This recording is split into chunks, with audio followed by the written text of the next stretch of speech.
धरती पर पेड़ पौधों का जन्म जो बढ़ते उसके बीच पर नौका के पाल की तरह एक अंक हुआ करता था और घोड़े के पूर्वज यह हिप्पस की उत्पत्ति हुई।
They can be alone or a wish in you.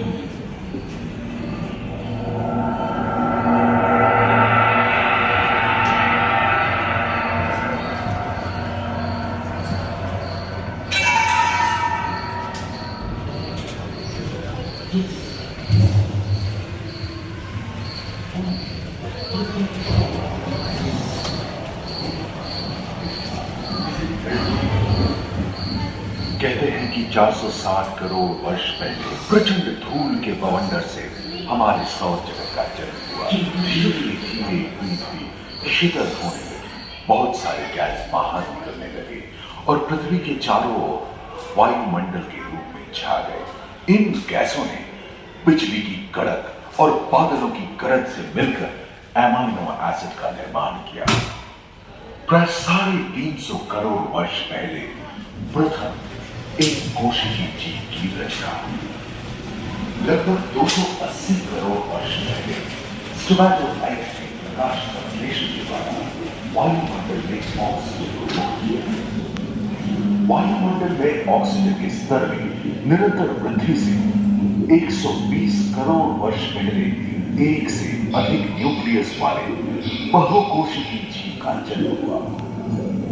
इस क्रमिक विकास से प्लेटफॉर्म, जेलीफिश, स्टारफिश, नॉटिलॉइड से सागर आ गया। सागर के किनारे वाले अंचल में पौधे लहराने लगे। बहुत तेजी से विभिन्न प्रजातियों की कई मछलियां विकसित हुई। यहाँ जो विशाल मछली दिख रही है उसका नाम है डार्विनोसरस।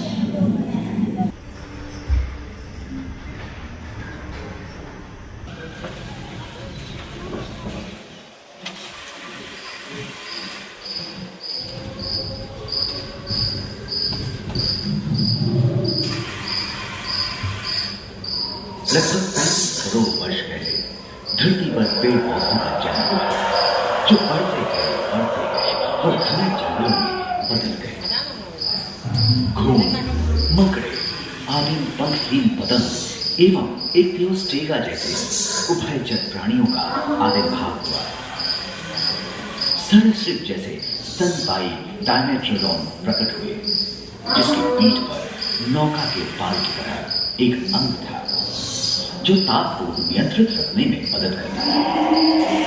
सरीसृप की तरह ही एक अन्य स्तनपायी प्राणी साइनोनोरस इन दिनों काफी प्रभावशाली हो गया था। इसकी विशेषता कुत्ते से बहुत मिलती थी।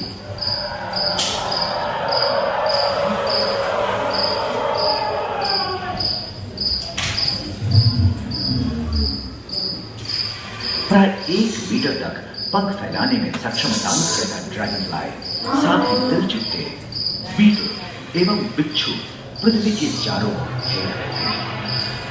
धरती में पाए जाने वाले अधिकांश कोयले ही कार्बोनिफेरस युग के मृत पौधे से उत्पन्न हुए थे जो कि धरती के अंदर दब गए थे। उन दिनों पृथ्वी के 1/3 हिस्से में एकमात्र महादेश था जिसे पैंजिया कहा जाता था। जलवायु गर्म रहती थी भूभाग पर प्रागैतिहासिक सरीसृपों का ही शासन था, जिन्होंने शुष्क जलवायु के साथ खुद को ढाल दिया था।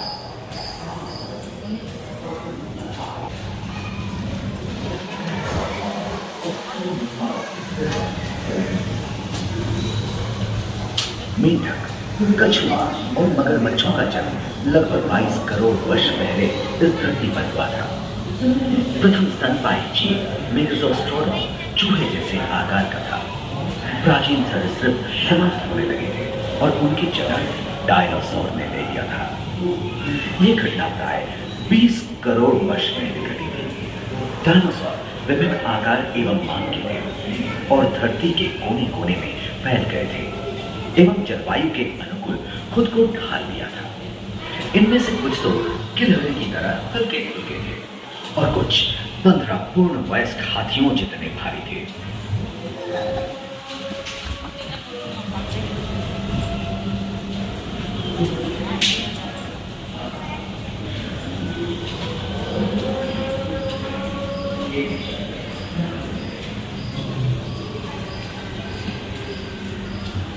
कुछ 4 पैरों से चलते थे तो सियलोफाइसिस 2 पैर वाले डायनासोर थे। ब्रेकियोसॉरस की लंबाई तो प्राय 23 मीटर थी, जो कि एक टेनिस कोर्ट की लंबाई जितनी थी, और इनका वजन 75 टन था। सरीसृप आकाश और सागर में भी छा गए थे। प्लियोसॉरस समुद्र में रहते थे। सबसे प्राचीन उड़न सरीसृप यूडीमॉर्फोडॉन हवा में उड़ते थे। इसी दिनों प्रथम पक्षी आर्टियोप्टेरॉक्स का उदय हुआ, यानी जुरासिक के अंतिम चरण से क्रेटेशियस युग का प्रथम चरण तक डायनासोर के लिए स्वर्णिम युग रहा। जलवायु में नमी की मौजूदगी से पृथ्वी पेड़ पौधों से भर उठी थी।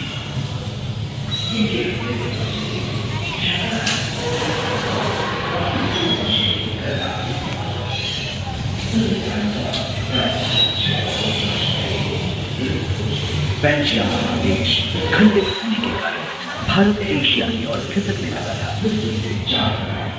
महादेश वेदों में हलचल होने से ज्वालामुखी इसके फलस्वरूप आए भूकंप से विभिन्न भौगोलिक आकार एवं आकृतियां निर्मित हुई।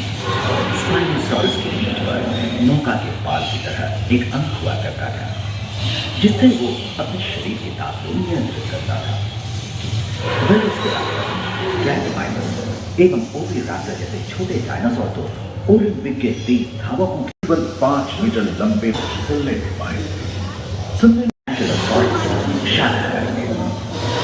लौरेशिया और गोंडवाना के 2 भूखंड महादेश में निर्माण हुए एवं समुद्री कर्व के कठोर आवरण रॉकीज एवं अन्य पर्वत श्रेणियां निर्मित हुई और धरती की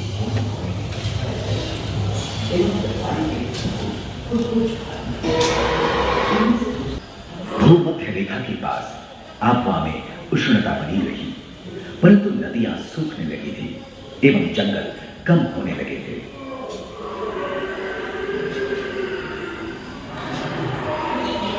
लाइटिंग तो बंद कर दो।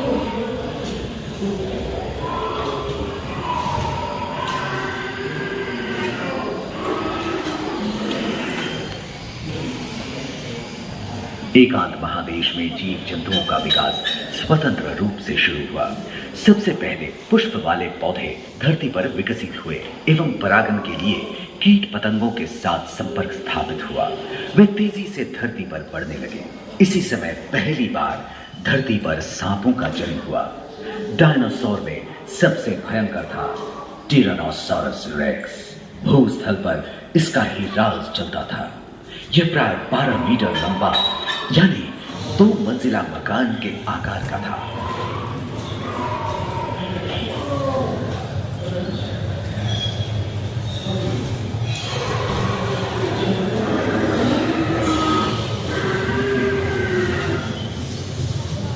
इनके हमले से बचने के लिए अपनी पूंछ की गदा इस्तेमाल करते हैं। सभी डायनासोर प्राय 6 करोड़ वर्ष पहले विलुप्त हो चुके थे। एक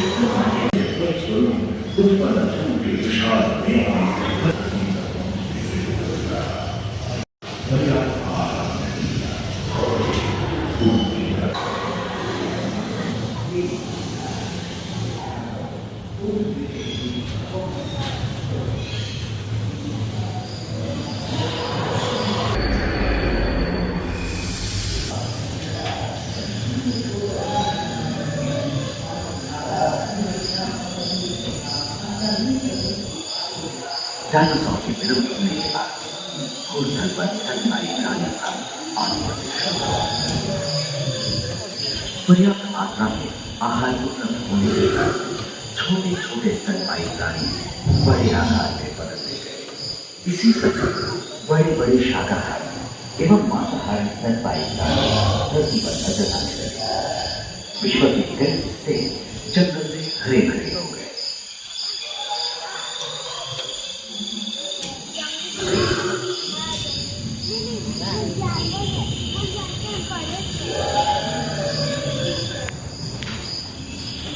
हाथी के पूर्वज डायनोथेरियन और घोड़े के पूर्वज यूहिपस की उत्पत्ति हुई, जो आज के हाथी और घोड़े में रूपांतरित हुए। लेमूर, टर्सियर जैसे प्राइमेट भी इसी युग में पैदा हुए। खोखले अस्थियों वाली आज के दिनों की पक्षी इन्हीं दिनों जन्मे थे। डायाट्राइमा जैसे बड़े एवं उड़ने में अक्षम पक्षी उन जगहों में रहते थे जहां मांसाहारी बड़े स्तनपायी प्राणी नहीं मिलते थे।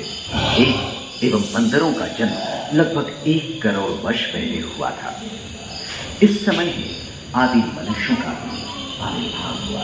जलवायु में शीतलता आने लगी एवं ध्रुवों पर बर्फ की चादर।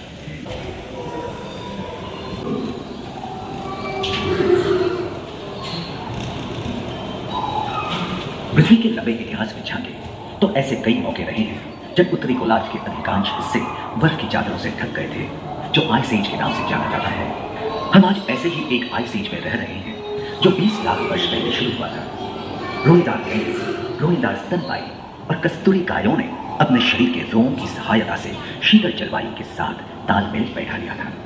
पुष्ट गुंबद आकार के खोलनुमा ग्लाइपोडोन जैसे विशाल आर्madillo भी उन दिनों मौजूद थे। सिल्वर टूथ वाले बाघ और विशाल सिंह वाले हिरण जंगल में शान से विचरण करते थे। संभवतः सामने के दांत से मांस को चीरने फाड़ने तेजी से नहीं भाग सकते थे। फलस्वरूप वे भी ओझल होते गए।